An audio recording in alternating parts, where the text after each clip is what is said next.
Create with Sydney. Hello everyone and welcome to the show. This is Sydney, as I said in the beginning, and of course I'm here to help you to design the life that you want by using everything you can, mind hacks, knowing how the mind works. And today, in episode 118, I'm so glad to be talking to a completely new topic. And you can, design your life sometimes with the help of animals. Is that possible? Yes, it is. Tune in. So, how many of you guys have had pets in the past? I have gerbils in this moment. I used to have guinea pigs. I had cats, dogs, parrots, tortoise, and a variety of little green parakeets and whatever you call them, and little reptiles of all sorts. And also had a white spider when I was young with all the babies. Yes, he ate all the babies in the end, and it was not very good. But it's just something about having pets that helps people and makes them feel happier. Of course, we're not going to talk about the vet bills. That's for somebody else in another program, not mine. And perhaps you will not be surprised to know that pets can really help if you are in a situation where you're constantly riddled with anxiety, and it's not about your mindset. It's really your situation. So there is always something that make you feel really unstable. And this is something important. There isn't just an anxiety disorder. Sometimes you're in an anxiety-causing situation where a pet can really help you. Why? Because there are several things that a pet can do if it's the correct one that is designed for you, the one that you have really researched that will be helpful for you and you will be good for that kind of pet. So let's have a quick look and see if that's what you wanted and in your life. Could it be something good? Now, we do know when we are distressed and anxious, one thing that can really help us is somebody that will hold us, they will give us a caress, that will give us a hug and tell us it's going to be okay. Sometimes this person doesn't exist in our life. Sometimes we are lonely, or the person is always out, or we are, single or very old or very, very young. We don't have anyone in the house to help us, and then maybe we can be chronically ill or even bedridden. And this is when there are some types of pets that will be very, very happy to be held and to be stroked, and this has a really good calming effect, which of course is beneficial for people who suffer from anxiety. Well, this is true for dogs and cats, and perhaps some kind of rodents who might like to be with you.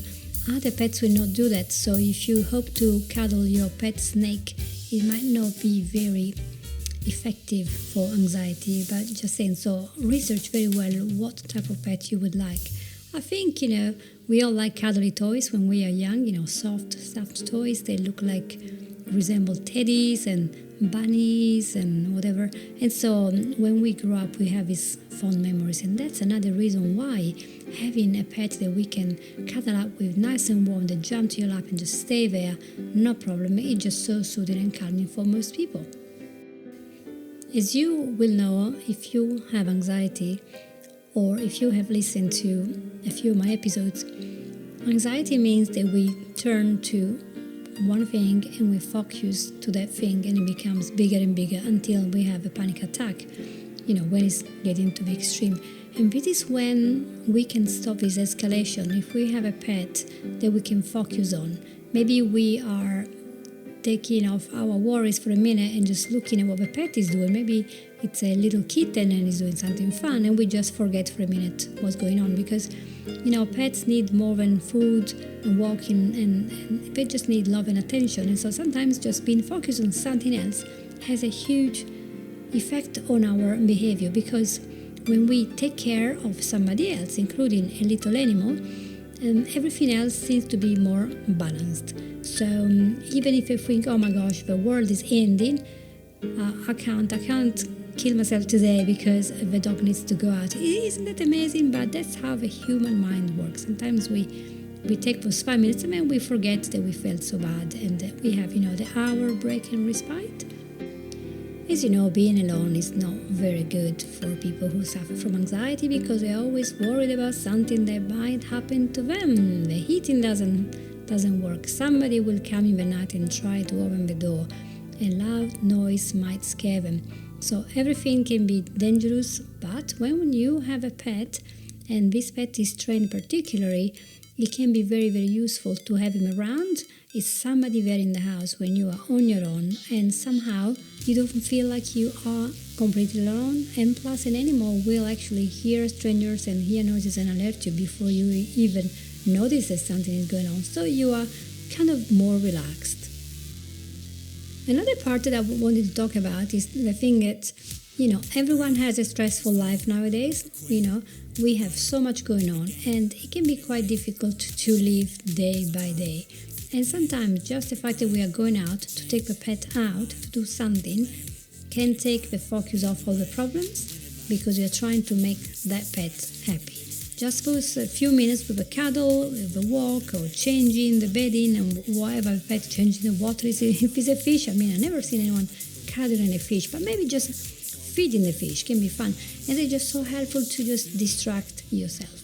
And you know what I really like about pets? They don't judge you. Isn't that amazing? Exactly. They're not gonna care much about what you're wearing. So if you're gonna chew the arms of your brand new jumper, they'll just do it. They don't care that it's Chanel, but just chew it. And they're not worried about your old jeans or your lack of makeup, or if your hair is not done up. They don't care. They just love you as you are. So that makes them so adorable. Even when they're dirty and full of mud, they're so happy to jump on you and make you happy. Isn't that amazing? And you might be a little bit upset then, but then you just laugh. And that makes you feel better.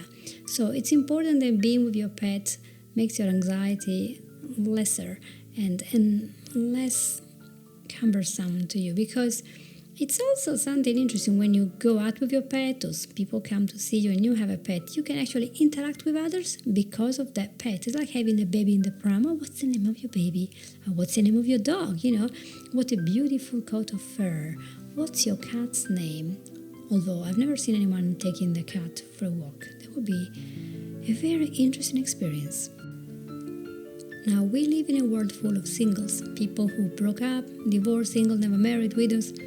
And solitude can be a word, right? It can be important. Maybe your kids have grown up, you're on your own. And so that's when a pet can be helpful if you are good with that, because a pet is just there.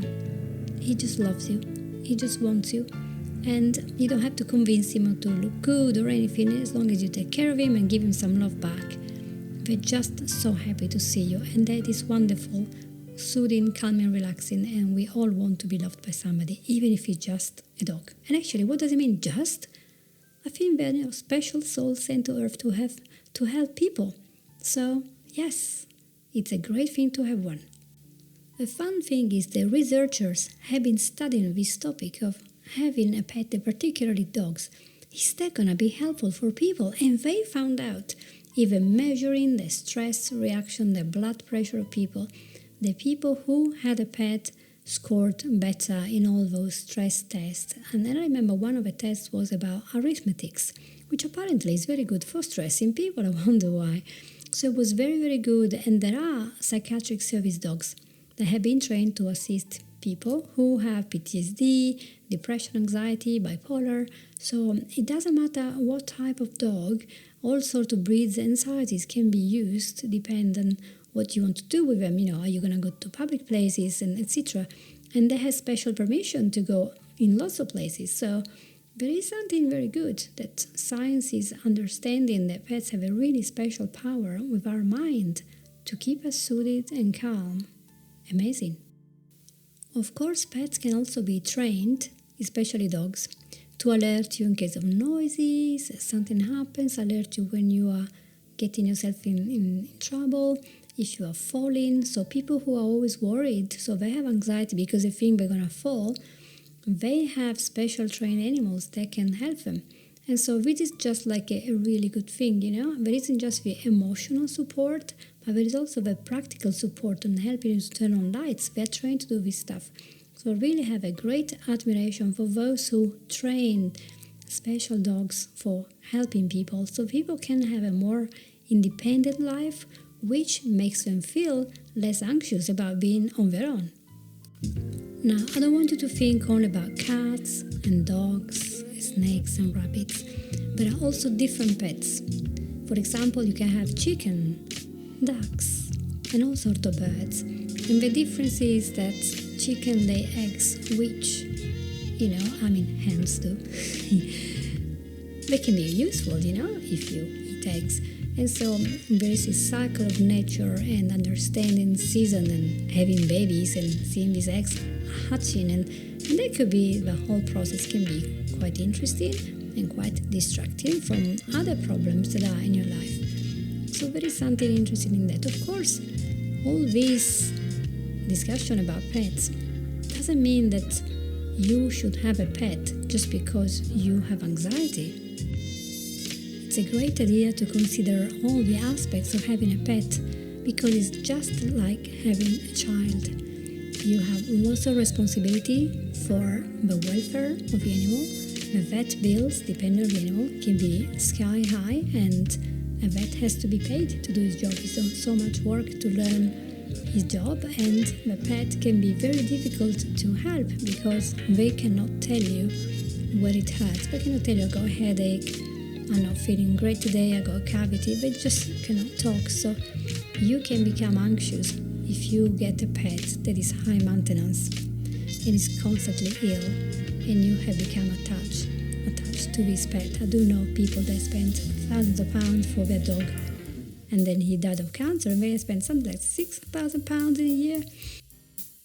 So if you're thinking about buying a pet or giving a pet to somebody, make sure that you explore the reasons why you want one, and if you can get those things that you want in another way, because a pet is for life until they die. You shouldn't just get rid of it after a few months. There are so many abandoned animals that wouldn't be very good. So make sure you get the right situation for both of you.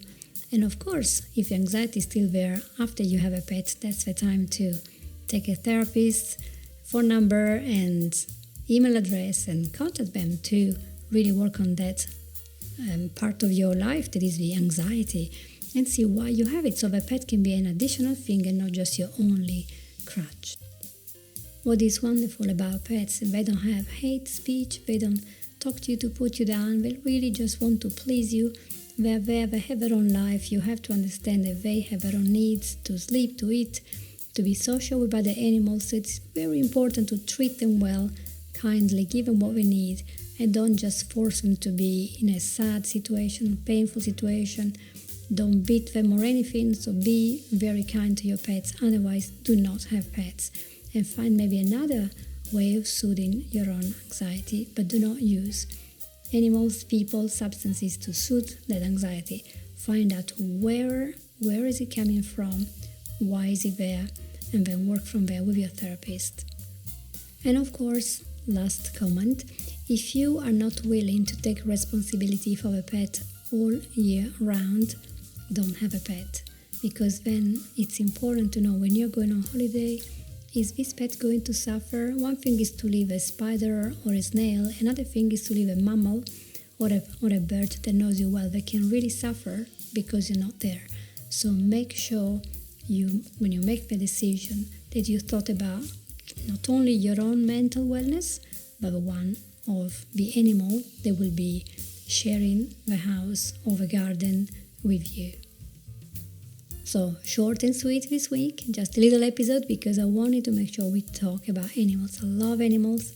I love drawing them, taking photographs of them and cuddling them. And we absolutely love our gerbils. I even designed gerbil Christmas cards this year. That's how mad we are about animals. But personally, I think everyone could be happy to have some animals to touch and to engage with. Of course, not everyone will own one. And so if you cannot own one, think about going to a petting farm where you can see animals and just see them once and feel happy and relax with them and then go back home. But also things like llama and sheep and all the farm animals, and they are wonderful to look at. There are horses, of course, but that's a little bit more expensive to have.